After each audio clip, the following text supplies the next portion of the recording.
current global ranking, but anyways, that was still a year in review, so I'm excited to see how this matchup plays into the two different continents of players. Yeah, Joker is a character that we have. Actually, I would say, like, we used to, like, a few years ago, you could say, oh, look at Asimo was just looking for that one hit, of course, because Shoryuken is explosive at these high percents, as well as Tatsumaki. But you don't need that when you have up smash out of shield as well. But you can't get too close, and that's why. That's why you're using the Nair in the back air. That is exactly what we are seeing, and Asimo really being a good, really just having this excellent wall of defense. He knows what to expect from Omega, but is still not able to find it. And there we go. It is going to be the roll as you want because they can just smash down tilt, and it's gonna, that was supposed to be down gun. We all know that was supposed to be down gun. That Asimo can live quite a while. Ryu's not a light character. No, of course not like a super heavy, but he's not light either. Unlike Joker. Unlike Joker, who is definitely more on the lighter side. I would hope a high school boy is a little bit lighter than a grown man. Sending the Hadouken all the way to the other side of the stage and continuing to lead Omega into a false sense of security. That was what he thought was the correct option. The counter, and there it goes. No, you got punished in that game too for that. Just doing it. Great for Asimo, but Omega definitely wants to take the stock while he can with the Arsene, already at a pretty high percentage. Not enough to take the stock either. Asimo going to be living to see almost the ledge, not quite just yet, and they're actually pretty far away from Arsene. And Asimo still pretty close to follow-up, but still knows he's in the position of the aggressor and not going to be following up with that stock. The focus coming out. That is going to be game number 4, going to Asimo, 3-1 over Omega. Versus Phantom. That's right, out of Tri-State. So, man, here we go. I know Top 24 is in the building for their boy. Certainly. Yeah. Here we go. Get you a chance to set up blocks, but no, the amount of pressure. Look at that. Asimo. Yeah. Steve is a yeah. Alex is. I mean, we're no strangers to Alex, forward air spike, but that was a very. Oh my goodness! Trying to go for the raw back air there. Out there from Phantom. At their weakest at the start of the game, right? They only got like third. Yeah. Going for the the move that actually has a tool. There it is. I get put in a position that Steve's usually want to put their opponent in, where you get sent into it and you tech, right, and then get hit by an F smash, or you bounce off. I did notice that Asimo didn't go for the up B there, just to victory here. This is looking like game 1. I love that. Wait. I love the Phantom just built that wood tower and then. Man, the reaction time. I was here we go. We talked about. I was just about to say no big axe. We're bare hands out here. Knuckles. Ooh. Unideal initial DI. I think you saw it start to go the other way. Okay, falling off the anvil with the up air. Whoa. Yeah, that's it. Yeah. Shuton, far reaching. Oh, again. Phantom is struggling. There it is! And gets caught with the back air. Asimo, game 5 over Phantom. All right, here we are getting into the set. Asimo versus Toon. Let's see who takes it. Just wailing on these wood blocks. Finds it, yep. Raw back air. Let me throw out my anti-air preemptively. Uh-oh. I love the movement from Asimo. Oh. Hey, there it is, yeah. No mats, by the way. Yeah, and that was no lives. Beautiful. Right. Oh, boy. Oh, wow. Incredible parry there. Where he would have been the preferred Shoto. Asimo's really good at teching spikes. And I mean, basically, all you're accomplishing there is just down smash. That back air looked good, but I guess Alex does kind of breaking the crafting table very quickly. And breaking. What's it gonna be? You land on Ryu shield like that, you get. Oh my gosh. Oh my goodness. Asimo, 16%. Try landing him with the falling back air or some type of falling aerial and just getting the connection. But Asimo takes that 3-1 over Toon. Wow. I've definitely got a fire a little under me. And also not playing Isabel. true dual main, though. True dual main. If you keep up with the Japanese scene at all, or if you've seen these guys play each other, this is not a surprise, right? Shuton, best Olimar in the world, does like to use Aegis as a counter pick for this matchup. Aegis just does so incredibly well against Ryu, and the game plan is fairly like straightforward and linear. You don't have to worry about like one-hit purple Pikmin to do anything. All you have to do is be faster than your opponent, and then edgeguard a character that is worse at being edgeguarded than you are. Now we're seeing Asimo early on, representing those longer lasting hitboxes from the ledge, taking over that John, drifting back away and catching the deterrence in his gameplay. He's very scared to challenge Ryu at a high percent and utilizing the fear factor as Shuton tries to mix up that movement. Getting back to Pyra and Mithra consistently. The focus straight through that. And the Nair trying to deter that jump. Oh, with one forward air, with a blazing end. I'm in there like swimwear. I'm in there. Shuton finally slowing things down and trying to collect himself. But it's going to be tough for the back here. There is that Pyra's multi-hits, because that even though it may not have come into play in that moment, Shuton is definitely thinking about that. How do I get around a focus attack? Now, Asimo set up. In other games, this character doesn't have a double jump for a reason, because they are strong while grounded, and that special center platform. Shakunetsu in the back here is doing so much damage out here.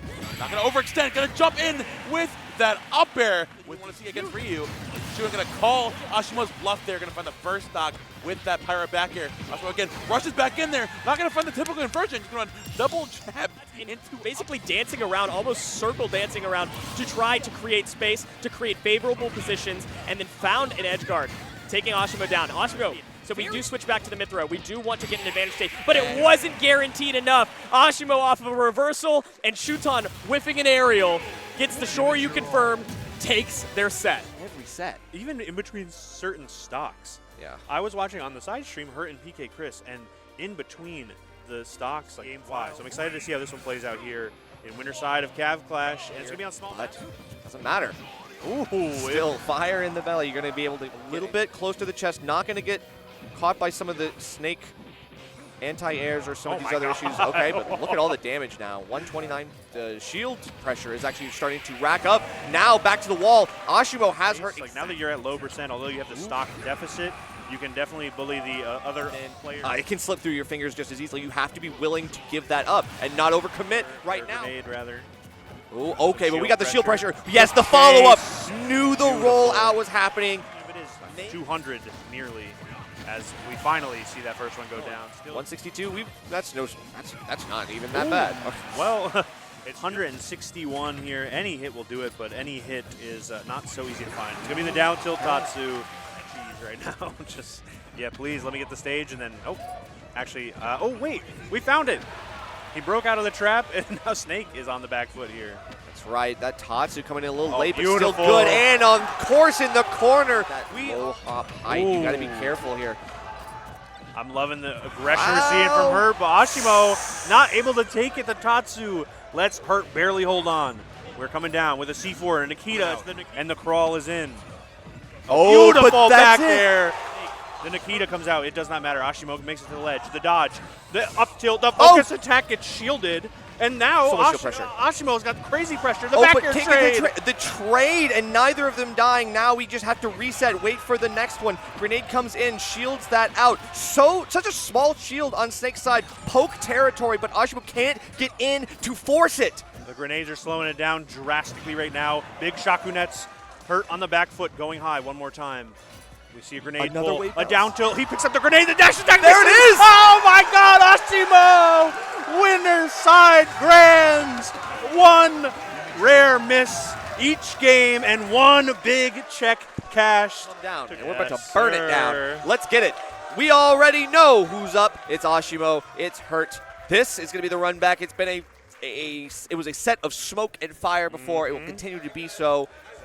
Exactly. Ryu would want to fight stronger opponents. All right, the handshakes are in. The characters locked in. To build as we enter into game number one. This was a super hot set, and it's sure to be one again. Obviously, there's still the recency issue. Neutral, it's going to be the classic game of the fireballs, the grenades, the crouching. The crouching tiger. Yes, exactly. That's right. And the hidden Ryu. But this is where, I mean, things kind of maybe change a little bit from the last set. Is the last set, things started to amp up like rapidly. It's like, okay, the first set, or the first game, really, really slow. We're just starting to put the feelers out for like the crouching under the fireballs. And then we started to do it faster and faster and weaving it into our normal game plan. And now we can start from that level, or we can reset it. I don't know. I think Asimo, after taking grenade, gets pulled, trying to pressure. Oh, that's so smart. With the up tilt as well to For refollow. a big swing right there. Definitely seeing Hurt on the back foot here. Gets the cancel into the fireball as well, and that will do it for game one. A 3-stock. 3-stocked! Well, that's better than the Shakunets, I guess. All right, it's going to be the Tatsu. Not taking the stock, 130 and more, but not for much longer. That one will do it. Who's very keen to get some of those nice confirms off of a throw. Oh, wow. Down tilt. Okay, it Still didn't take hit. alive?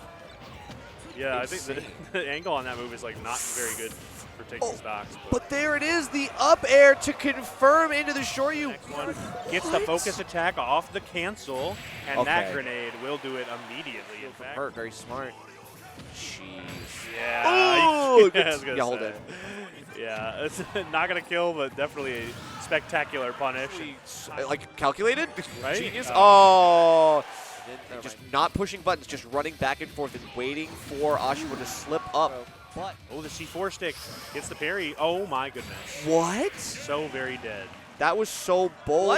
What? We're just going for some absolutely absurd options. Yeah, you know what? Oh my God! No way! Genius plays! True.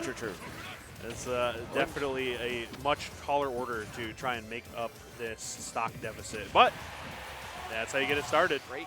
Great coverage options, great follow-ups, great conversions. The back air won't do it just yet.